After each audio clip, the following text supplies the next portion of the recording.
Boom! So good evening, everybody. It is 4 minutes past 9. It's the 20th of September, 2021. As I was setting up tonight's live session on Facebook, I actually labelled the session 20th September 2020.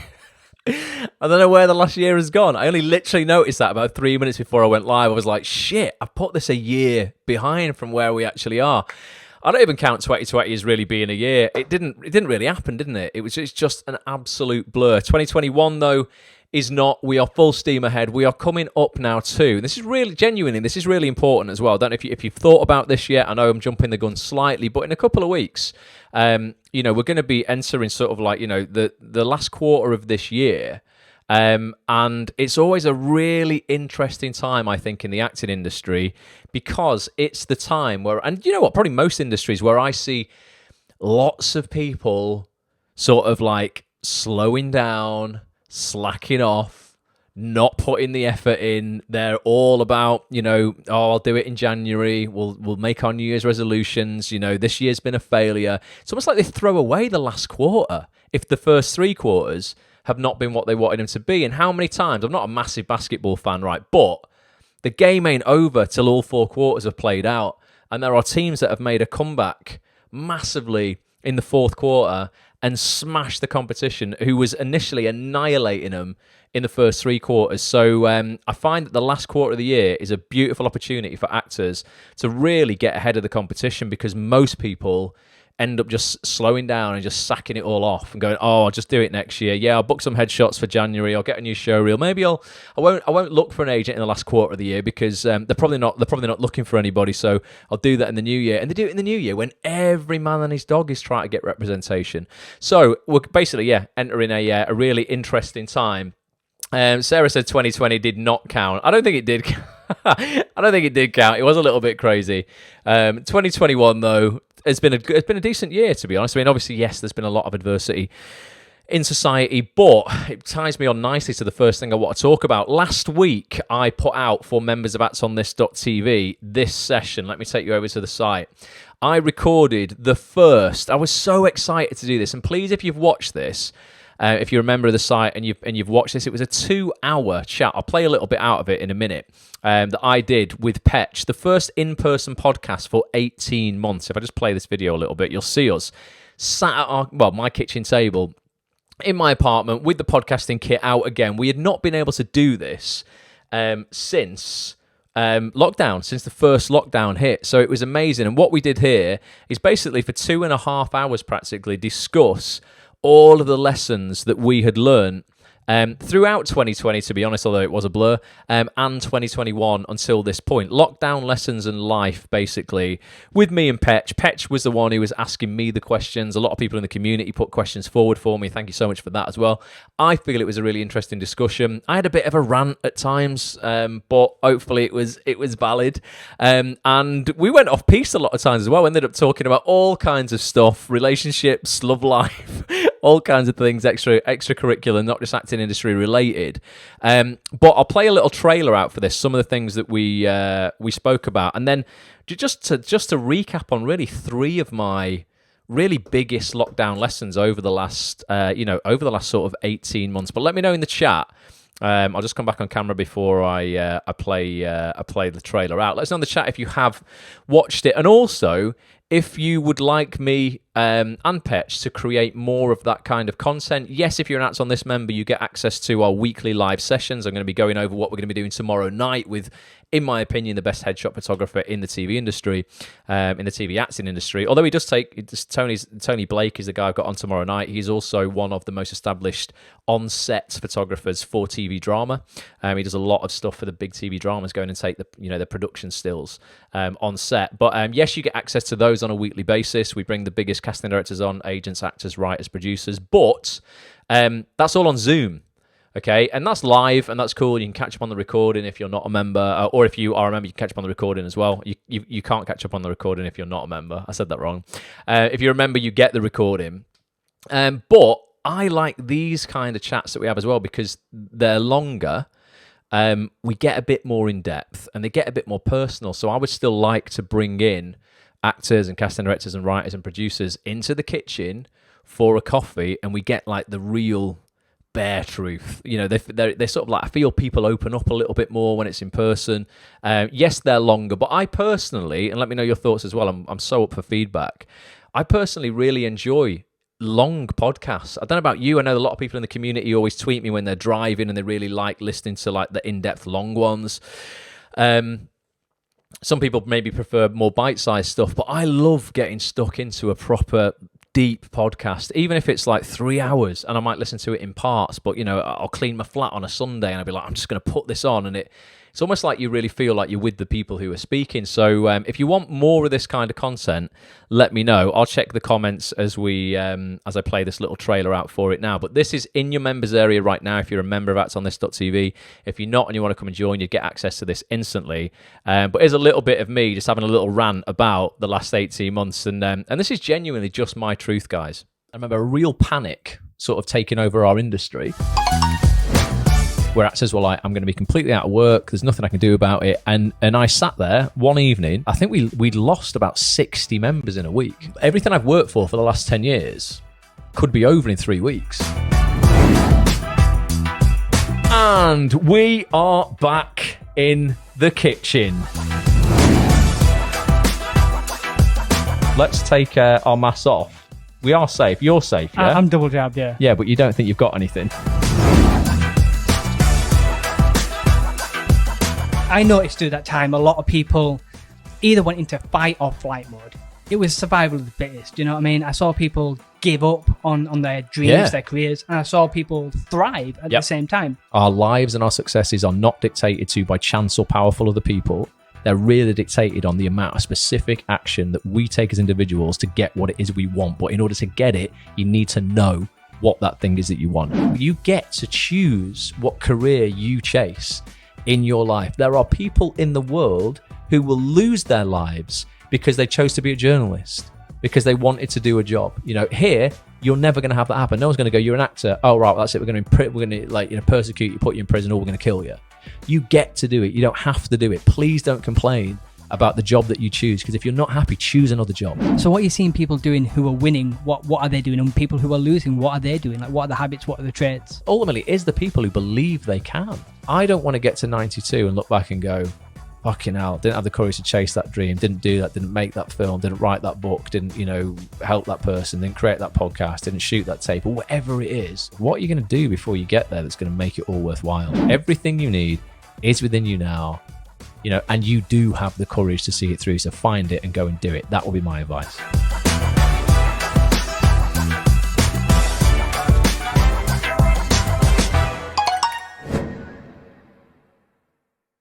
So yeah, actonthis.tv if you want to get full access to that. As I said, I kind of like went off a little bit at times. There's a lot of humour in it as well, and a lot of fun, but there's some serious bits there that I put into the trailer because it really did sum up sort of the people who I genuinely saw turn the adversity of the pandemic and of the initial period. It was so out of our comfort zone, wasn't it? It was so weird.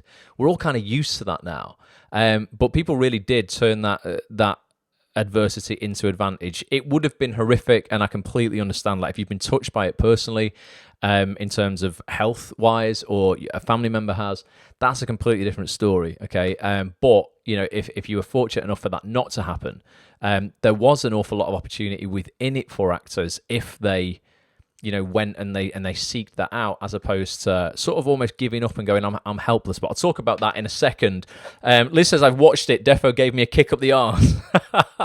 It was brilliant. Thank you, Liz. Appreciate that. Terry says, watched it. It was great to get an insight into the 2020 COVID period. Alex wants more of that sort of content as well. Matthew, how you doing, mate? I hope you are good. All right, Barbara, great to see you here. Michael, thank you so much for joining us.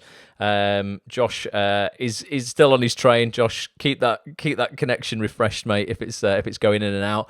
But yeah, it just brings me on to the first sort of like lesson that I spoke about within that podcast, and it applies not just to your acting career, but to just every part of your life. Every part of your life, we always say this affects every part of your life. But the first thing really is about adaptability. It was a word that came up over and over and over again within that chat. And the actors, again, that I saw, actually sort of, turn that adversity into advantage were the ones who were most adaptable, were the ones who went, right, well, actually, you know what, normally I would do, I don't know, even something like I had a play planned, like maybe, I don't know, a rehearsed reading planned at a theatre or whatever. So I'm going to take that online now. You know what, we're going to do that online as opposed to going, well, I can't do it until the theatres open up again. People who were just getting ready to shoot a short film adapted it so that, I mean, how many projects, it probably got a bit overkill after a while, but how many projects did you see get sort of redefined via Zoom and actually worked really, really well? People were really, really inventive over the, over that period. They shot stuff at home that they would have normally, had to go on a set to shoot and that sort of stuff. Or equally, in terms of adaptability, people used that time to really sort of stop. It almost felt like we'd all dropped out of the race, didn't it, for a little while? So there was no pressure. And a lot of people went, right, well, actually, you know what? Now is the time to really get my shop window sorted out in terms of my spotlight profile. How has it genuinely been serving me over this time? How has my headshots been serving me? Are they super old? Is it something that I need to start researching? Who is going to take these shots, some new shots for me when the world opens up again? Is my show reel in need of an edit? Because I can do that. I can work with the material I've got, even though we're in lockdown, and I can rearrange it. And I can spend this time to really look at it, whereas previously I might have been caught up in the race, I've just been sort of like, stuck on the treadmill of life or whatever. So the first thing there really was adaptability. I would love to know any stories that you guys have on how you adapted or how you feel you've adapted now within your acting career to this new normal that we're all living in. I went to the theatre on Friday night for the first time since this whole debacle. It was really weird though. And what I thought was a little bit weird, I don't know about you lot, right, but I'm still, and just forgive me if you don't agree with this, and we're not going to get this political, I'm still ultra cautious. I mean, I've had both vaccines, but I am mega cautious. I still wear a mask everywhere I go out. I still sanitize my hands everywhere. I still don't really shake hands that much, or I'm not massively a hugger yet, And it was a bit weird because everybody in the auditorium, which was great, okay, everyone was masked up for the whole performance, bar the people on stage. I wouldn't have expected them to be. But then in the bar afterwards, nobody was. I mean, like, literally, I still was. And I just stayed away. But, like, nobody was. Everybody was, like, round in circles, all talking into each other. I was a bit like, oh, this Delta thing's still going around, apparently. I'm a bit uneasy about this. But in the theatre, it was all good. So it was pretty... It felt great to be back in a space watching a show and just sort of forgetting about the outside world for a little while. And the people within that show had to adapt their entire rehearsal process over lockdown and stuff. It's like, that was a great example as well. Melissa Johns was the actress. She had a one-woman show called Snatched. It was on at the Lowry Theatre. And it's an incredibly, it's a hilarious story, but also incredibly emotional as well. Goes through the story of her life. She was born with one arm, goes through her entire sort of like journey into this world, thinking she was kind of like, I don't know, I don't want to use the word normal, but I mean, she does in the thing, growing up thinking I'm normal, but there's something special about me, to then getting into adult life, and suddenly that thing that makes you special as a kid, other adults and other older kids can be mean about, and her whole journey of dealing with that. And then she had some very personal photographs hacked from her phone by an online hacking group. They got sent out publicly. It was like potentially devastating for a career and a personal life. But she's owned the whole thing. It's a fascinating story. If you can get to see it, I think it tours the country from May 2022. Go and see it. It's called Snatched, but it is a really good show. But to be back in the theatre was cool. But again, that was a great sort of example of adaptability, that whole sort of, and also Melissa adapting to the whole freaking, I've had these pictures leaked from my phone, and now I feel that my, the whole world owns my body and are making, comments about it, that no one would want that, would they? But she owns it. She adapted her whole view on it. Let's have a look what the comments are saying. Theatre's thriving. 100% worth it. Buy the tickets. Go support the industry. Yeah, Alex. Honestly, let us know if you've seen anything as well, or if people are recommending, shows for people to see. Nick's still wearing his mask on public transport. He doesn't at work as the classrooms are warm, but I try to keep a distance from others where possible. Oh, you're teaching, Nick. Yeah, well, I don't mean to say we're not going to make it political, but I've seen that they're vaccinating younger and younger people now. So, don't know. I've got no opinion on that. I'm not qualified enough to have an opinion, so I'm not going to get into that this evening. But yeah, adaptability was the first thing that I just wanted to talk about tonight, and just have a look. Just go, listen. Have I been the victim of this whole situation, or have I adapted and chosen consciously to become the victor in this situation? So go, right, you know what? That thing that I planned couldn't happen, but what can I make happen?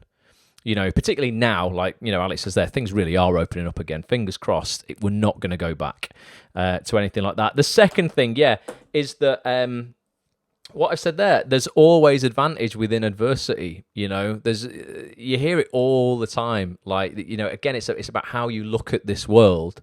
What kind of sort of glasses you want to put in the morning, an optimistic pair or a pessimistic pair.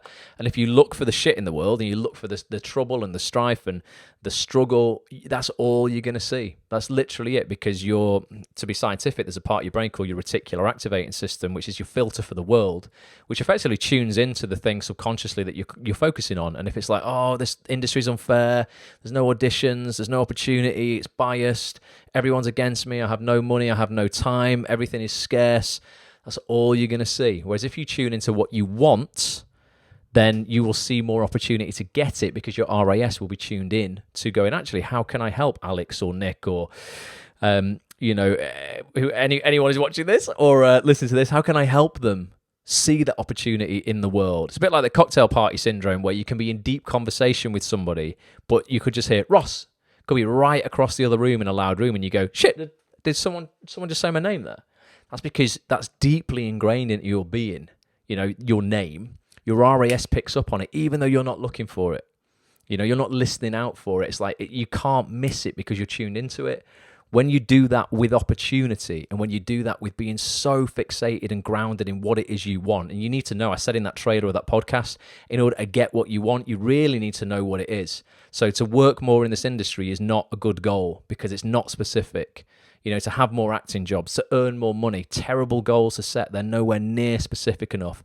You know, to say, right, by the end of the year, 3 lines as a day player minimum in Coronation Street, knowing what your day player role is, knowing the casting notes of Coronation Street, and knowing that you can go and film showreel footage congruent with that kind of role, that's where the magic happens. Because that's freaking specific. It's actionable. You know, it's measurable, it's realistic, it's time bound, because it's by the end of the year. You know, it's a real smart goal. So there is always advantage in adversity. And the last thing, just from this section, is something that I said in that trailer as well. And it's a game that I play with everybody when they're feeling shit about themselves, and it's a game that I play with myself when I'm feeling shit about myself or I'm feeling shit about a situation. And that is that I get to, I don't have to game. And I mention it there. It's like, you know, we've got to really catch ourselves complaining about having to do things that either once upon a time would have been a dream, and now we've just got used to them. It's sort of like, you know, if you go back a year, would your previous self a year ago sort of, you know, have really enjoyed doing what you're doing now, and now you just got used to it and you're complacent? Or, you know, if you're still after that thing, or you're in a bit of struggle right now, don't forget that, you know, particularly if you live in the UK, in a developed part of the world, you don't have to really do anything. You know, at the core of it, you know, you will still be looked after if you decide, actually, I don't want to do anything. Pretty much, you know, you won't have a great life, but, you know, you probably still will exist. So you get to do all of this. You get to be an actor. You don't have to be an actor. No one's holding a gun against your head. You know, there's people, it's heartbreaking to see it, like, you know, journalists in Afghanistan who literally have AK-47s against their head because they just decided that they wanted to be a journalist. That's never going to happen to you if you're an actor.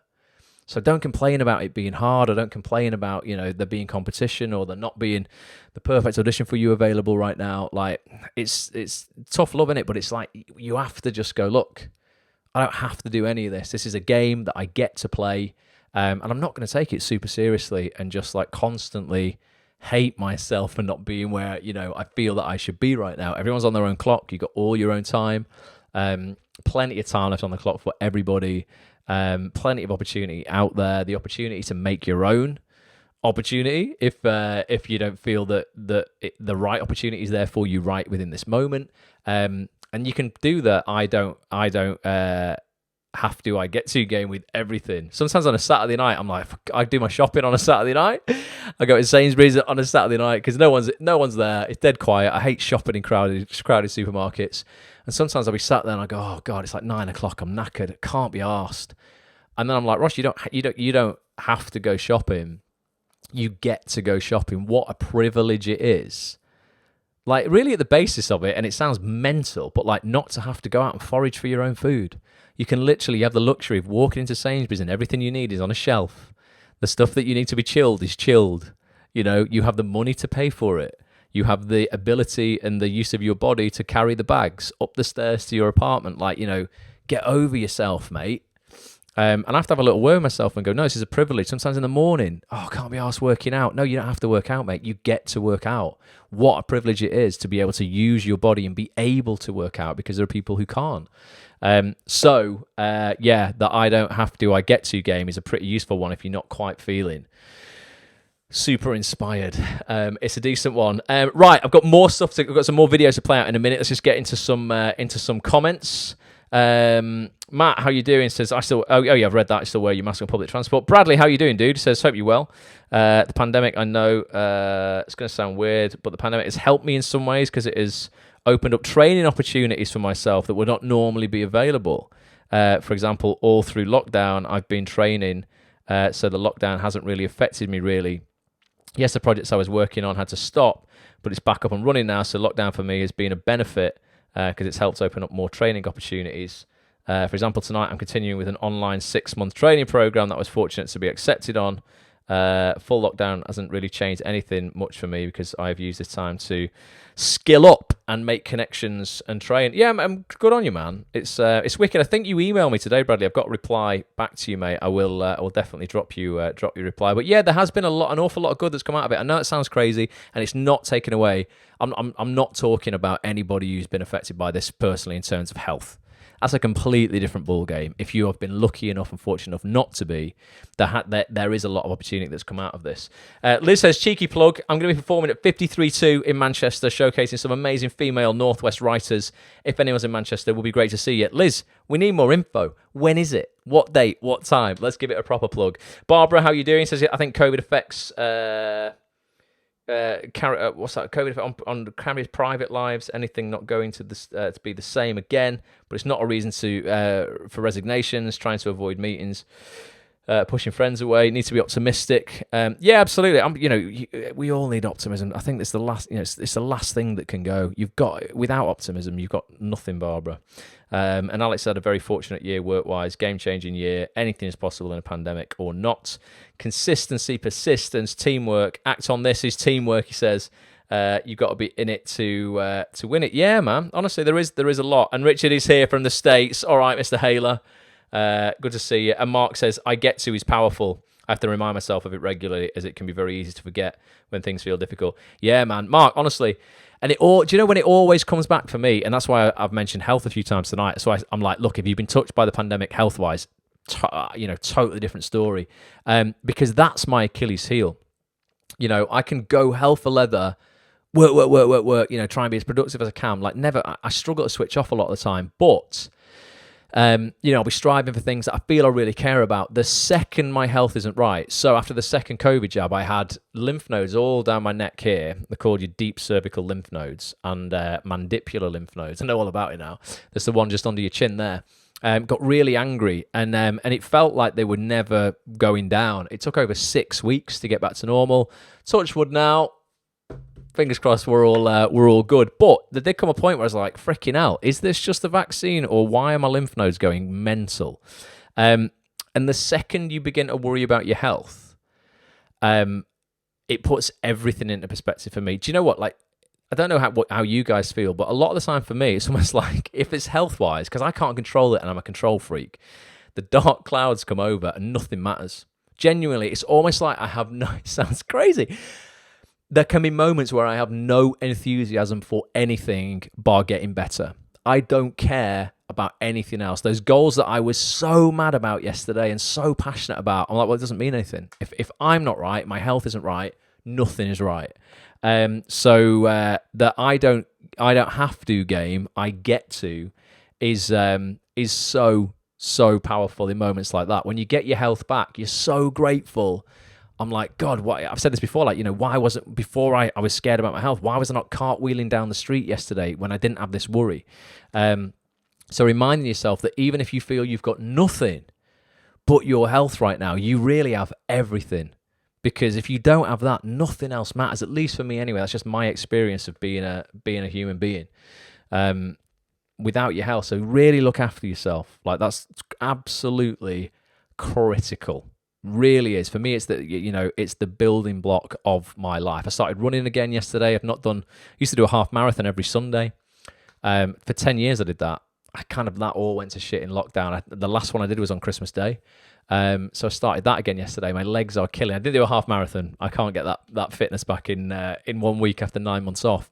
But I forgot how good I used to feel after having a run. Sometimes when you don't exercise and you don't nourish your body and you don't feed yourself the right things for quite a significant amount of time, and it's a slippery slope, innit? Because it doesn't happen like that. You go from being super invested in your health, at least I was, to suddenly the next day, if I have an extra, chocolate bar, it doesn't matter. It's lockdown, innit? And then the gyms aren't really open, so I won't bother doing that home workout that I've promised myself I'd do. I'll get back to it next week. Before you know it, I'm like, God, I don't have anywhere near the strength I used to have. And I've forgotten how good my body was designed to feel. Until you start fueling yourself with the right shit, you don't realize how good your body is designed to actually feel. So just do a little thing, like just choose one thing this week to change. Maybe you're going to drink a little bit more water. Maybe you're going to get an extra few steps in or whatever. You're going to get up an hour earlier and, meditate or something. Mental health is just as important as physical health. But for me, that's going to be a focus definitely moving forward. And again, I get to do it. I don't have to do it. So it is important. Without a doubt. And Matthew says it's affected his mental health, but every day I get through it and keep going. Yeah, man. And Matt, it gets better, dude. It gets better. You just gotta keep, making those small incremental changes that add up over a month into big things. Liz says, what are you saying here, Liz? Blue Stocking Theatre. What's that? Is that the company you're performing with at 53.2? And Liz has put a link in the chat if you're here live. If you're on the replay, you might not be able to see that. Or if you're on the audio experience listening on the podcast, don't worry about that. But go and, Liz, post it in the Facebook group or something as well. Check out the Acts on this Facebook group, folks. And Liz Thompson performing at 53.2. What's it called, Liz? All the Rage? Is that what it is? That's what it's saying there on the link, I think it's called. And Alex says health is wealth. Never a truer word, Alex. Never a freaking truer word. Definitely. Right, what else do I want to play you? So I want to show you what's coming up for members of Acts on this week and then the next 2 weeks, because we've got some freaking absolute fire sessions. Let's go over to the web browser again. For those people on the audio experience, I'm taking people over to a page on the website, which is actonthis.tv/live. So you can go there too if you want to check this out. It's where we show you what's coming up for members of the community in 21 hours and 57 minutes and 50 seconds as I am live right now. We will be joined by, I'm so happy we've got this guy back on. In my opinion, I genuinely think this is the best. He's the best headshot photographer in the business. Mr. Tony Blake, he's been working specifically on actors' headshots for 20 years. So he's not an editorial photographer who just happens to take actors' headshots. He's not a family portrait photographer who just happens to take actors' headshots. He's an actors' headshot photographer. That's all he does. So he really knows what he's talking about. He's taken the pictures of many, many famous actors and hundreds of not famous but incredibly talented actors. You might even recognise a few faces. There's a couple from the Acts on This community on that picture there. I think I see Ollie Devotee there from Acts on This. Dan Gillings is in that picture as well. There's a couple of people there that I recognise. I think that could be George on the end, who's the new... maybe that is... I think because George was an actor who was in... what was the film called? We spoke to Sam Retford about it last week. It's Sam, the film Sam. And he is now I think he's a guest CBeebies presenter. So there's some familiar faces on there. If you're on the audio experience, none of that will make sense to you. But tomorrow night, Tony Blake, 7:30 p.m. That's Tuesday, the 21st of September. We're going to be joined by Tony for an incredible session, a real in-depth, deep dive on headshots. Now, I know it sounds basic, right? And you're like, yeah, but like, my headshot was one of the first things that I got as an actor. Yes, you probably did, but honest to God, 90, I say in the trailer I'm going to play you 99%, but I'd say minimum 95% of actors, particularly at the start of their career, make 3 massive mistakes when they're getting their headshots taken. And what they end up with is a headshot that they're kind of happy with because they go, oh yeah, no, I look pretty good in that. They're quite almost, sometimes people are quite surprised to go, oh yeah, I don't normally take a good picture, but I'll look really good in that one. They don't think about their casting type. They don't think about really what they need from a shot, and they don't think about who they're going to be sending the shot to. Again, they're not specific at all. They often go into headshot shoots really not having a clue, and then they put the entire success of the shoot on the photographer. And that's a lot of pressure because a photographer doesn't know you, won't know your casting type implicitly, may have only just met you, could be overwhelmed by 15 costume changes that you bring. They don't know where you're placing yourself in the industry, which casting directors you want to specifically target your headshots, to. Like within the first 6 months of having them, for example, you might not have a game plan at all of how you're going to tackle this industry. And then the headshot photographer is like, oh, well, all the pressure's on me then. The next 2 years of your career, or at least the next 12 months until you get your new headshots taken, that's all on me then, is it? I'm going to decide all this for you. It's just not the right way to do headshots. Now, tomorrow night, we're going to go through all of this specifically. I'm going to walk people through a framework that I talk about in this trailer I'm going to play you now, where I promise you, if you attend this or if you're a member and you catch up on the replay, whatever, this will guarantee you headshots that I swear will get you in the room. Because they will be congruent with who you are as an actor. They'll be authentic, and you will be putting them, if you're savvy and you understand this business, you'll be putting them in front of the people who want to see an actor like you. But here's Tony. It's really funny as well. He's such a great guy. He's not at all... He's not at all in front of the camera guy. That's why he's been behind the camera for 20 years. So I know I'm putting him like in a stretch zone, in a zone of discomfort, making him do stuff like this. But I think he's great. He handles it really well. And we're going to have a fantastic session tomorrow night. But here's a little taster for you. Actors, are you truly happy with your current headshot? Is it getting you in the audition room, or have you made the same 3 mistakes that 99% of actors make when it comes to headshots? To find out what these mistakes are, I want to invite you to the next actonthis.tv live mastermind session. It's taking place on Zoom on Tuesday, the 21st of September at 7:30 p.m. with this absolute legend here. Over 2 decades in the game, and in my opinion, the best headshot photographer in TV. It's Mr. Tony Blake. Tony, I'm so excited about this. What are we going to be covering on Tuesday night? Hey, Ross. Well, thanks for inviting me. Pleasure. Yeah, look, we're going to cover, it's going to be the last 20 years of me shooting headshots, all my tips and tricks, covering everything before the headshot session, during the headshot session. Going to help you create a nice eye-catching set of shots, so you can actually come away with a lovely set that are going to actually get you auditions and be really useful for the casting directors. I think that's important.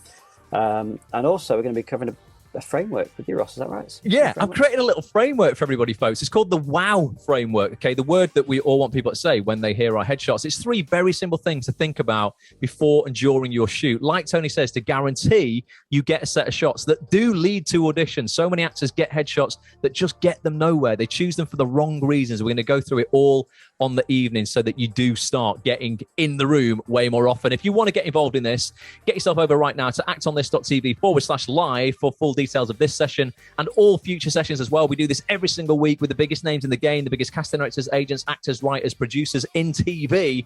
And so actonthis.tv/live to get involved. And Tony, a little bit of pressure on you. Why don't actors want to miss this one in particular?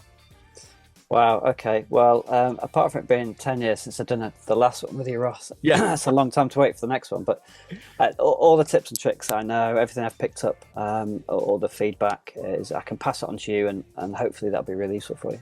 Absolutely. Don't wait till 2031. We might not do this again for a decade. Be there. actonthis.tv/live.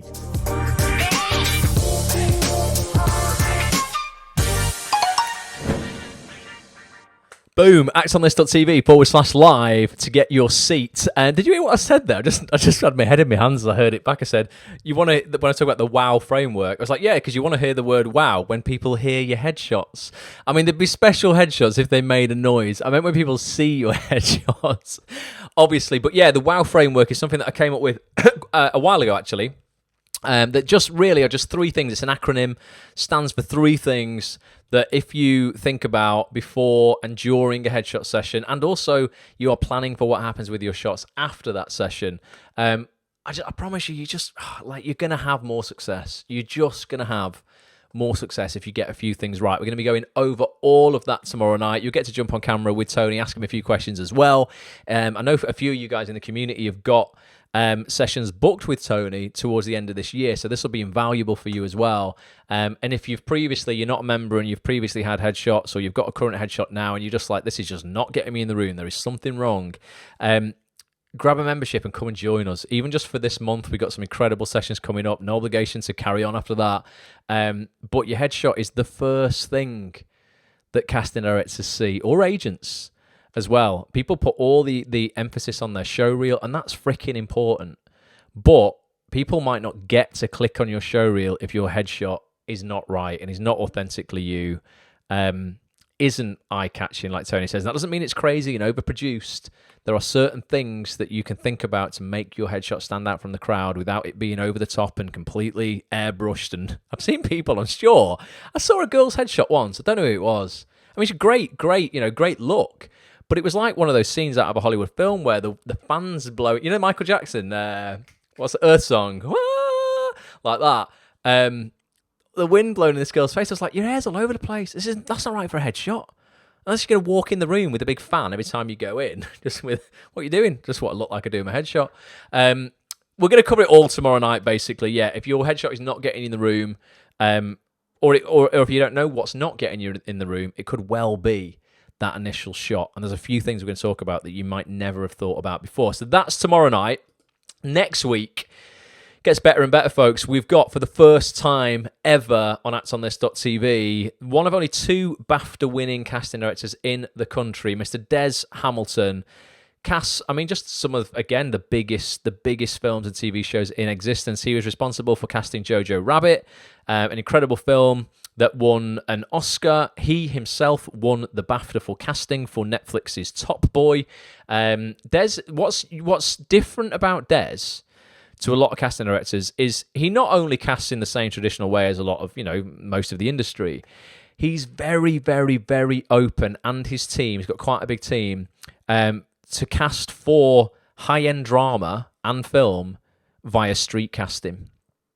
And I know a lot of, it might be controversial for people, where they're like, oh, but, we're actors, we can play any kind of role. Des likes a little bit more authenticity, I think. He was the guy who discovered, I think, Thomas Turgoose, because Des cast This Is England. He's great at seeing raw talent in people, whether they're traditional actors, traditionally trained, or they've just decided, actually, this is what I want to do. So like, this is a session definitely for those people who might have imposter syndrome, where they're like, oh, well, I'm not traditionally classically trained. I didn't go to drama school. Maybe you came to the industry a little bit later in life and you've still got that little chink in your armor where you don't fully believe you should be here. Maybe you got that little voice in your head going, no, but this isn't your world because you didn't go to drama school and you haven't been to RADA and all these places. Des is your man. He's such a sound guy. He's so open to meeting new people as well. Multiple people within the Acts on This community over the last couple of weeks have had just general Zoom calls with him where he's like, I just want to meet more people.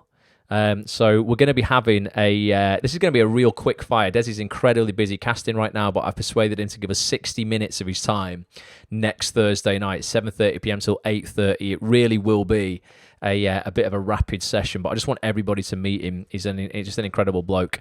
And then the week after that, for members of actonthis.tv, we've got one of the best agents in the country from one of the biggest agents in the world, Deborah Wiley. Actually, you know what? I don't know how you say Deborah's last name, if it's Wiley or Willie. Don't know.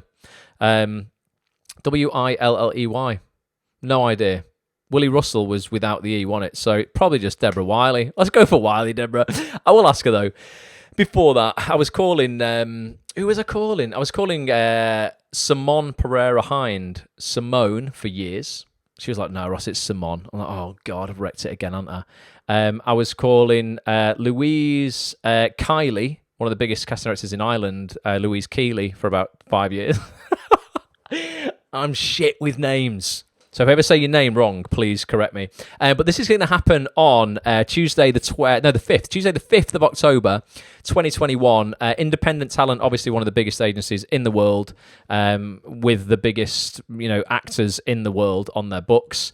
Deborah's been an agent for 17 years. We're going to look at really sort of like demystifying this whole sort of process of approaching what are the agents many actors would be, intimidated by the big agencies. We're talking agencies like Independent, Curtis Brown, United, those big, those big agencies that have 20 agents working within them, and also represent A-list, actors. It's not going to be an agent that every single person in the community will be ready to approach, but they're also just human. When we had Mildred Yen on from United Agents, she was like, look, at the end of the day, people think we're different, and we're not. We're just normal human beings who are equally looking for, great actors. So that's going to be on the 5th of October. I won't spoil what else is coming in October. I just booked a session on the 14th. We've just got some brilliant people. So if you're not a member of Acts on This, get a membership. Basically, you get access to 4 of those sessions a month with the biggest names in the industry, 2 group coaching calls every other Friday, a monthly meet-up on Zoom on the first Saturday of every month, 24/7 support in the private community on the website. You get the Act on This app as well, so you can take it all in on your phone, recordings of everything that you miss. You've got the vault of all of the previous recordings on demand. It will cost you 24 quid a month for basically those 7 sessions plus hundreds of hours in the archive. There's not a single provider in this industry running even one single workshop for 24 quid. Most workshops that are bullshit in this industry are 45 quid. And you sit there, you perform for 2 minutes, and they go, yeah, nice one. And you go, all right, I'll just sit here for an hour and 45 minutes. Then you go, yeah, just watch everybody else. I just don't, for me personally, it's not a great way to learn. And I feel the one thing that's missing from this industry isn't the craft. You all know how to act. It's how you actually implement that craft in the business and get it in front of the right people and actually get consistent work. Going to the same acting class for 4 years, it's not going to be that useful after the first couple of years. It's understanding how you turn ultimately that craft into cash. Sounds quite crude, but you need to make a living out of it. How good would it be to pay your mortgage from your acting career as opposed to paying it from your job that you hate? That's what Act on This is about. So if you like acting and you want to book more work on TV, get a membership. Sarah says, I was driving whilst listening to the beginning of the podcast that I did with Petch. She watched Petch's interview. It made me so happy and proud to have joined the community in lockdown. The community legit keeps me positive, motivated, and forced me to work hard in the lockdowns. Nice one, Sarah. So much so that I've just finished a West End job that I got from skills I learned in lockdown. I'm always silently listening to the Zoom recordings, taking notes and planning. Also met some legends and friends for life from here. If you want to meet some legends and friends for life, join the Acts on This community. But seriously, no, I appreciate that, Sarah, and I genuinely do believe we have got the best community of actors on earth. I really mean it. We've not got like any dickheads, to put it crudely, in our community. It's a completely no knobhead zone. It's like everyone is so supportive of each other. There's no jealousy. There's no envy. Every time someone gets a job and I see them post it in the private community on Acts on This or in the Facebook group, the number of comments on those posts are just absolutely insane. I mean, for those people who are here live, I wonder if I can even just go over. If you're not a member of the Facebook group, come and join the Facebook group. It's Act on. No, it's not Act on This. It's facebook.com/groups /Act on This TV. Let me show. Oh no, this isn't the. Oh, this is still an example. This is a group that I created for members of a program. I only open this up like once a year, but this will be available as a pre-recorded program at the end of the year called First TV Role Fast Track. But I'm just going to have a look. I mean, it's such a supportive, crazy group. But every time somebody gets an acting job, so there you go. So this was Gay. I don't know if you're here tonight, got an acting job on Coronation Street, a first job. This program's all to help you get your first acting job fast, basically. And just, 56 comments, everybody in there, just all going crazy for Gay, going, oh my God, huge congratulations. But, there's no there's just nobody in the Acts on This community who's like, oh, well, that's like one less job for me, or like, hating on each other or feeling insecure or anything like that. It's just sort of like a wicked group in it of people. So that's all you lot that have created that as well. Right, quickly get into some more comments. What else is going on here? I'm sorry, I've missed loads of comments here, definitely. And Liz says it's brilliant to see the genuine support from everyone. And Liz, you got your first TV job recently, and what I loved is the fact it was the first time you'd been to London. I'm like, yes, let's get Liz out of the north. I'm a northerner through and through, but it was good to get you out of the big smoke, Liz. Definitely. Maya rhymes with fire. How you doing? Did lots of training in lockdown too. I think that helped me get my WhatsApp ad. Oh, you did an ad for WhatsApp. I thought you meant someone just added you on WhatsApp. Okay, that was good, but a WhatsApp advert is better. And Emmerdale Park this year, as well as the members in this group who have helped with my self-tapes. That's another beautiful thing as well. People just post in the community, oh my God, got a self-tape through, anyone available? And I see like 10 people going, yeah, I'm free, when do you want to do it? When do you want to do it? I can jump on now if you want. And it's just a beautiful thing. Brian says, Ross, when you recommend showreel people or headshot people, they are always up north. I know, Brian, it's because I'm freaking up north, isn't it? As they're all on Zoom, would it be possible to maybe do a live with someone else who are accessible to people down south? Yeah, so I'll give you my 2 cents on that, though. So one, the reason why they're in the north, obviously because I'm based in the north. One thing, Brian, I'm just being completely transparent with everybody now. I get emails a lot. I mean, like a lot now. Multiple a week, maybe half a dozen a week, from headshot photographers, showreel producers, personal trainers, mindset coaches, basically anybody from everywhere, every man and his dog, all telling me why I should do a session with them. Some offering me hundreds of pounds if I bring them on and do an interview with them, because effectively they're then getting my cosign to say, yes, these are good. Go and do it. Go and spend your money with them. And I refuse to do it, Brian, just because I haven't used them. I'll only ever recommend people who I know are absolutely 100% legit, or people in this community can vouch for and go, yes, this person, maybe I work with this person, I've got some headshots, here they are, they're great, and also here's evidence that they got me in the room for this big job with this casting director or something like that. If we've got empirical evidence to back it up why they're good, I'll gladly do a session with them. So please, give me some suggestions, people, if you do know people who are genuinely brilliant. But it's hard for me if I've not used somebody myself, because I really do have a genuine responsibility to you lot. Because what happens if I get someone on and go, oh yeah, these look good, go and work with them, and then they turn out to be shit, or they rip you off, or they don't give you what you thought you were going to get.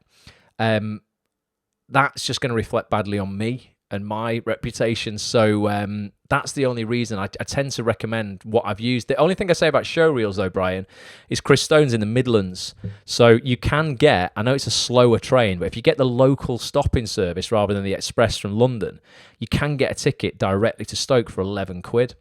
So it is going to be a day out of your life, travelling up, shooting the scene and travelling back. But God, it is so worth it in that respect. Tony Blake is in Chester, so that would be probably a bit more expensive. But obviously, we've got to balance the costs here. Getting to Chris for 11 quid, I'm like, you probably can't get an Uber across London for 11 quid. So it's worth going to Chris for a showreel. I always recommend Chris for showreels. Tony Blake, I don't know. If you were going to have a romantic weekend away with your partner in Chester, which is a beautiful city, it's gorgeous. Tony Blake's photography studio is in Chester.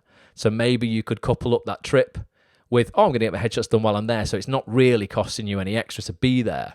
But yes, definitely, if people have got recommendations where they're like, no, this person is shit hot and they're legit, I will absolutely have them on, Brian, but I just need people to recommend them, because it is, honestly, without I'm being optimistic, I'm having a downer on the industry here, I'm very, very positive, but there's a lot of sharks out there, mate, who are desperate to take your money. And that really pisses me off, because when I was an actor, I didn't have very much, like when I was starting off in my career. I was quite susceptible to just, sort of taking any recommendation and rolling with it. And I very often came away from, whether it was a showreel shoot or a headshot session, just cringing, going, that just wasn't good. They didn't seem to care that much. It was just a business for them. They weren't really interested in me. They didn't know how to use the kit. we've got to kind of look after each other in this community. So if you've got some really good recommendations, let me know, and I'll gladly do a session with them, Brian. But yeah, I just try and stay as legit as possible. It's funny though. It's funny, I used to have to beg people to come and do sessions on actonthis.tv like 10 years ago when I first started it. Now people are literally offering me hundreds of pounds to come and do a session. And I have to go, no, because I don't know, if you're offering me money, you're clearly out to, you clearly must feel you'll make that back. You'll make a return on an appearance on the site. So just can't do it, mate. But let me know if anybody's got any recommendations for that. But yeah, honestly, Brian Chester. Anyone? I love Chester. It's absolutely gorgeous. It's like going back in time, mate. Do you know what? If you booked a session with Tony for your headshots around Christmas, they have amazing Christmas markets in Chester as well. It's a really gorgeous, incredibly clean city with great food, great drink, decent nightlife. Have a little weekend away or something like that. And also Tony, I need to have a word with him off camera. He's too cheap. He is stupidly cheap. He needs more of an ego and just to put his prices up a bit. I'm sure he's not in any rush to do that. I've mentioned it to him a few times, so don't worry. I'm just not going to hike the price. But he's probably the money you would save not going central London. I think he's about 150 quid. It's too cheap. It should be like 250 minimum for the north. You don't need to pay 400 quid or whatever some people I've seen charged down south, but even with a 60 quid train ticket or something like that, it's still probably cheaper than you'd get in central London. Let's have a look. Rachel says Chris Stone looks good. I'll look at the photographer you mentioned too. Well, Rachel, yeah, we're doing a session with him tomorrow night on actonthis.tv. Come and join it. You'll see Tony's work for yourself. He's the only guy I would let do headshots for me. Well, at the moment, and what's good about Tony is he just gets it because he's been doing headshots, particularly for 20 years, and he's been taking on-set shots for ITV and BBC. Sort of like comes full circle. He sees the people before they've had the audition, and then he sees the people on set once they're doing the job. He sees all aspects of the industry. He just gets it. He knows what casting directors want. What I like about Tony is when I've had shots with him, we'll create a setup. He uses natural daylight, nothing else, so it doesn't look, really overproduced studio stuff. It really captures the essence of you. But he'll set up a setup and go, right, and he'll look through his lens and he'll take a couple of shots, and instantly he won't flog a dead horse. He'll look at it and go, no, not working, let's move, we'll go somewhere else. Whereas a lot of people will be like, they'd just stay there for 10 minutes, just taking some shots to see if they could get something. He just knows. It's like he's got a sixth sense of going, this isn't going to work. Let's try this. Right. And then he'll look at it and go, yes, right, we're on. Let's go. He just knows what he wants. And he'll work collaboratively with you so that you get what you want. And that's what we're going to talk about tomorrow night as well. You need to know, it's your responsibility, what you need from that shoot. It's not Tony's job. James says, I'll vouch for Chris Stone, worth every penny. All right, Joe, how are you doing as well? Hope you are good. And Joe says, anyone heard about the film casting mentioned last Monday? No, Joe, so they said last Monday, and you've got 2 days left to do this. If you want to get involved in that film, you have to email hello at... what was the email address? Collective Media Co. Yeah, hello at collectivemediaco.com. And just drop them an email saying white wedding. You want to get involved, and they'll give you the details. But I'm sure they said the deadline for that was the 22nd. So you've got 2 days as we're here live tonight. Hello at collectivemediaco.com. Awesome. Right, okay. And Sharon's saying they've not heard back yet. I know they've got a lot of emails that night, Sharon, but yeah, drop them a tweet maybe as well. Maybe a DM on Instagram. I'm sure they'll get back to people. Same Alex as well. Definitely get back. I had a message from Lloyd saying they'd been, inundated. They should easily be able to get their 50. So I don't know if maybe they've just cut off at 50 or something. But drop them a tweet. See what the score is. You've got 48 hours to do that. Definitely. Keep an eye on the social media as well, just in case they've maybe even put the shoot date back or something. But I know they were getting a lot of hits after we had them on last week. Right, last thing that I wanted to mention. I've mentioned Tony. I've mentioned the part. You know what? I think I've covered everything. I've ticked off my 3 points here. With 2 minutes to go. Boom. We got 2 minutes to freestyle. let us know what you want to talk about for 2 minutes. Oh, Sharon says she got an email from them last week, and they said they'd contact people by today. Today's not over, Sharon. Maybe they're just running a little bit late. But drop them another message if you've not heard anything. Definitely, they're super sound blokes at Collective Media. So drop them a message. And just let us know. I say we've got 13 sessions left for members of actonthis.tv before Christmas. That will take us to the 14th of December.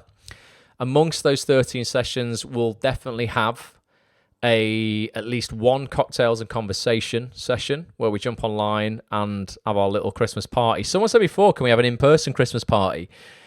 I don't know. Do you know what? Maybe there could be some kind of gathering. I'd like to do something like maybe, I don't know if the Christmas markets are going to be on because it's outside. It's maybe a bit safer because, I'm a bit paranoid. Maybe we could do a little meet-up. I could host the Manchester one. You guys in London, obviously you're completely free to, fly the flag for Acts on this down there. But we will hold a Zoom cocktails and conversation night for Christmas as well for members who are outside of the country. People like Richard Haler, Sandra, we've got people all around the world. So we'll do that. So one of the sessions of the 13 that are left will be that. One will be another showreel surgery with Chris Stone. We'll probably have 2 that will be pre-recorded podcasts that I'll do, like the one with Petch that I put out last week. So that'll leave kind of like 9 sessions to fill up. Oh no, 8 because I've already got a guest for one of them. So if you've got suggestions for any session, any live Zoom session that we're going to do, a particular guest, a particular actor, agent, writer, casting director, let me know and I'll do my best to make it a reality. I was speaking to Danny Brocklehurst the other day, who's a legend. He's the co-creator of Brassic with Joe Gilgan, to see if Danny and Joe would come on and have a little chat with us. Joe's not a big one for doing interviews and stuff, but fingers crossed we'll be able to persuade him. I'm going to try and get... I want to personally get Mike Gibson back on potentially with Danny Brocklehurst again for that session, and Sheridan Smith, because they're in a new drama I was at the read-through for a few weeks ago, which is phenomenal, that I think everybody should see. And I would love to speak to them about the process of shooting that, because it was abroad and there was a lot of stuff that goes into that. But yeah, anyone else who you're like, yes, they need to be on, let me know. And fingers crossed we will we'll make it happen, definitely. Let's have a look. Sharon says she may well be busy doing murder mystery nights up to Christmas. Well, Sharon, you have to catch up on the replay, or during your murder mystery night, I can't even speak, your murder mystery night, get yourself on Zoom via your iPhone with a mulled wine and get involved. Right. I think that's about it. I'm sorry if I've missed your comments. Facebook only lets me see the last 5 that have been put there, but thank you so much for being here. Thank you to everybody on the replay as well. If you do like what you've heard tonight and you're not a member of the community yet, just try it out even for a month. Honest to God, try out the community. Go to actonthis.tv/live. Check out the sessions that are coming up.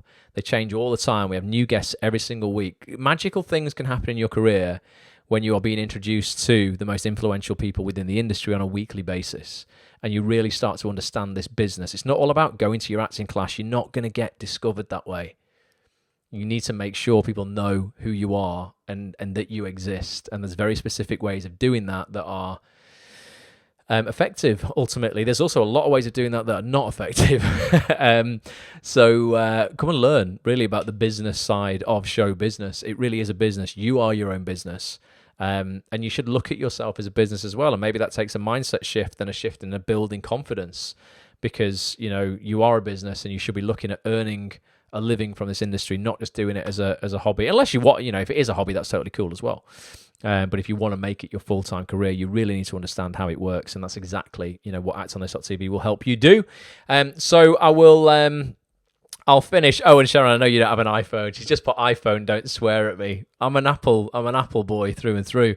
I will play the trailer for tomorrow. Should I play tomorrow night's trailer we just had with Tony? We just had that, haven't we? So I'll play out me going on a rant from the podcast that I put on the site last week. If you've not listened to this yet, go listen to it. The feedback has been really, really cool. And thank you to everybody who has put themselves through the full 2 hour and 20 minutes, I think, of this chat. But drop me a tweet as well, or a Facebook message or whatever. Just let me know if you want more of these kind of chats. More of these kind of solo rounds, I guess, where I pull the curtain back on Act On This and really sort of, open up about what's going on behind the scenes in my own career. Petch as well. Let us know and we'll produce more of these as well. So thank you. Means the world. And I will see you, if you remember, tomorrow night, 7:30 p.m. with Mr. Tony Blake. But here's me having a little rant again. Remember, here's something from tonight.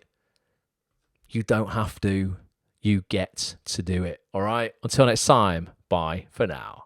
I remember a real panic sort of taking over our industry, where actors were like, I'm going to be completely out of work. There's nothing I can do about it. And I sat there one evening. I think we'd lost about 60 members in a week. Everything I've worked for the last 10 years could be over in 3 weeks.